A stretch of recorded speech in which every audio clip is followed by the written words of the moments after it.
அண்டம் முழுதும் ஒன்றினுள் அடக்கம். அதுவே ஆனை முகமெனும் ஓங்கார விளக்கம்.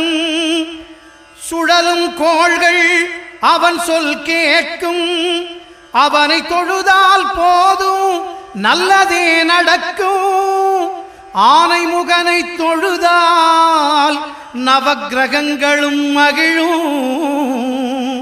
நல்லதே நடக்கும், நல்லதே நடக்கும்.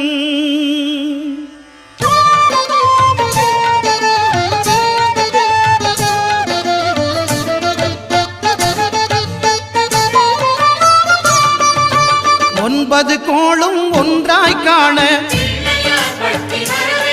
அங்கு கற்பகம் என்னும் கடவுளின் மெய்யில் 9 கோளும்